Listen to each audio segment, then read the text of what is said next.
G'day, welcome back. Mike here from agencysavvy.com. And in this module, we're going to talk about campaigns. Now, this is a fundamental building block to any AdWords account. We saw in the last module that you have an AdWords account that is made up of one or more campaigns. And then the campaign is where you collect all of your ad groups, and then each ad group contains one or more ads and one or more keywords. So why would you have more than one campaign? Let's start there. Well, you might have different types of campaign. You might have one for the search network, one for your shopping ads, and one for your banner ads. That might be one reason that you need more than one. Now, we're not going to talk about shopping and display in this particular course. Loads of stuff on that at agencysavvy.com if you really want to learn more about shopping and display. We've got tons of stuff on that. Another reason that you might have more than one campaign is you might have one for each location.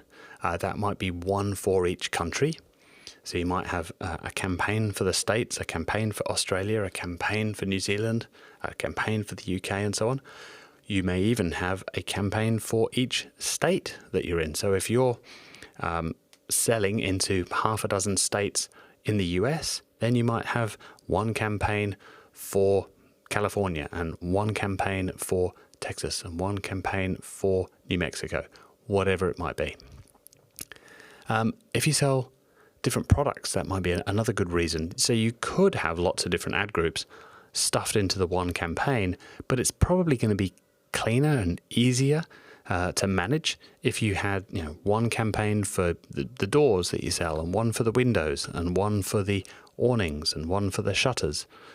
It's probably just going to make life a little easier because there's so many different things here, but it would give you more control then. And really, this is what the game is all about here, giving you the maximum level of control so that you can get the best possible result. One setting, we're going to talk about settings in just a second, but one setting that we set, that's a really bad sentence, for campaigns is your budget. So let's go back to the doors and windows and awnings example.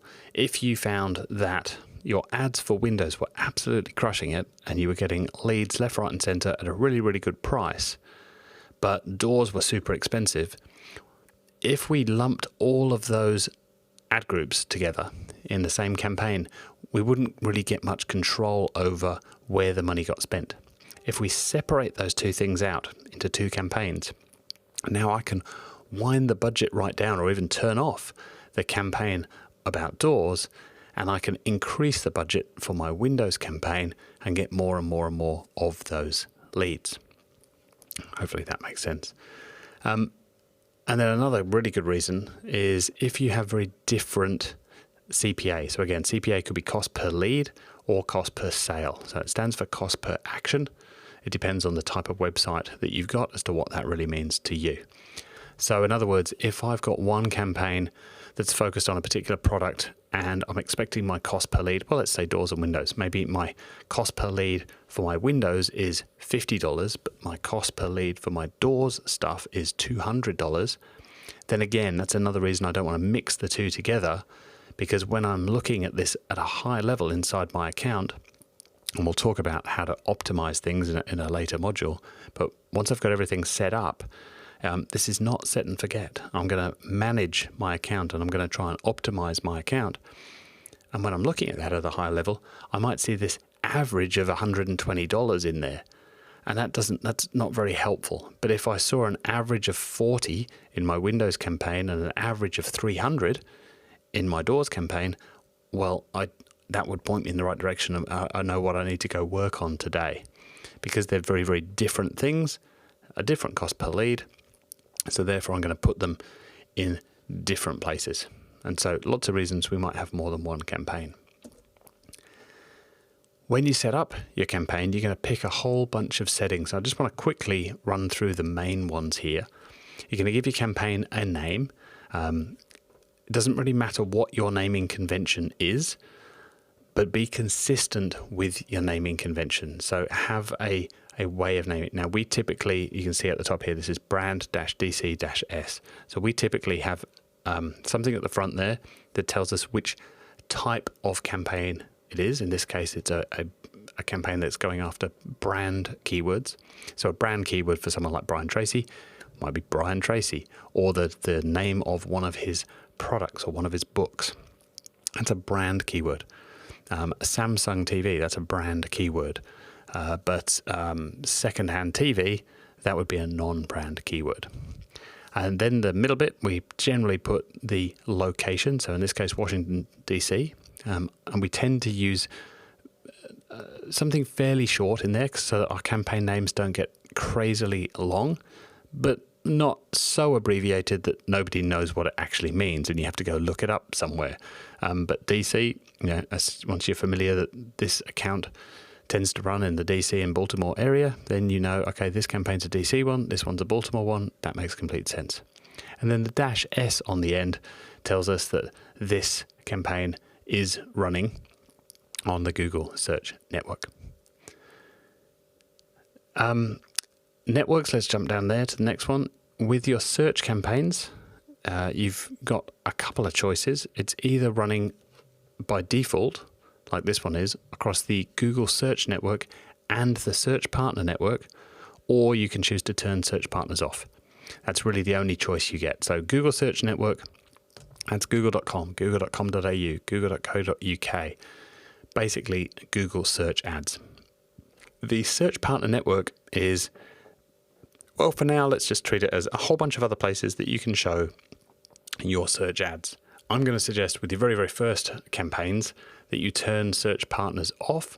Once you get a bit of experience, feel free to turn them back on, get a little bit of extra traffic. But at the beginning, it'll make you just keep your data cleaner and give you less things to worry about. Generally speaking, Google Search tends to do a little bit better in terms of profit and so on than search partners, but you have no control over search partners. It's either all on or all off. And so because there's a lack of control there, I'm going to suggest to begin with, you turn it off. You get to choose where your ads show, and I'll talk in a bit more detail on the next slide about locations, but you can see that this particular campaign has 17 locations that it's targeting and 202 that were actively excluding. Now, you don't really need to worry about exclusions for now with your very first campaign. Just make sure that whatever location you're targeting is, again, not as small as possible, but go back to that thing that I mentioned in an earlier module, most likely to be profitable. So it's probably going to be more profitable if you're selling to people near you. So I'm in Melbourne, so the first place I might show ads would be Melbourne, and then if that's profitable, maybe I'll go the rest of Victoria. And when that's profitable, maybe the rest of Australia, and only then would I think about selling internationally. Now, if you're a service business, you may or may not be able to sell more than 5Ks or 20Ks or 100Ks away from where you're physically located. You may not be able to service clients in the States or on the other side of the world from you. So think very carefully about where physically you want to show your ads. Bidding, you're going to start with your very first account using this thing called manual CPC, so cost per click. So in other words, Google, I want to be in charge of that, and we'll talk about bidding in a later module. But retain control of that for now. Google is working very, very hard on building lots of robots that are going to do all the bidding for you. Right now, I'm going to suggest you stay away from that and you bid it. You're going to learn far more if you're in control. Now, the most important thing here is to set a daily budget. Now, when you're starting out, you're probably not going to have a budget of $2,000 a day. Set that at $1 a day if you want. Maybe $5, $10, $20 a day when you're starting out. The only rule of thumb I'll say here is you generally want that to be at least, I'm going to say maybe at least 10 times whatever you're bidding for a particular click. So if you're bidding $1 per click, then I'd set your budget at around $10 a day as a minimum. If you're bidding $5 a click and your budget is $10, it doesn't really give Google much wiggle room to show your ads. 2 clicks and you're done for the day. And so the machine tends to get a little bit confused when you do that. You need to give the machine a little bit of room to breathe. If you have to bid $5 a day, then you probably need to be having a budget around about the $50 a day level. And if you can get away with 20-cent clicks, then you can have a minimum budget of $2 a day. But generally speaking, you are going to have to spend a little bit of money to gather a little bit of data in order to improve things and get this working. AdWords is not something that you should be expecting to be profitable on day one, or even month one for that matter. There is a learning curve, and you are going to have to spend a little bit of money with the market to improve things. I was lucky. I started when it was 5 cents a click all day long in 2004. It was a much easier time to learn. If you're starting out AdWords today, I would seriously consider getting an agency involved, getting somebody with some experience involved to at least set up your first few campaigns, and then you can run them. But getting the settings right, getting your keywords right, getting starting ad copy right is probably a good thing with your very first campaign. Certainly something to consider. All right, so we get to choose a bunch of locations, as I said before. I think I've covered this in enough detail. Really just start with what you think is most likely to be profitable. Even if that's a relatively small location, the most important thing is do not stick with all countries and territories. Don't show ads to the whole world. You really don't need to do that yet. Another really important setting when you're starting out are your devices. So when you're starting out, unless you've got evidence that suggests that people on mobiles are going to convert just as well as people on desktop computers, then my suggestion would be to turn mobiles off. And you do that with the completely non-intuitive way of setting this bid adjustment here.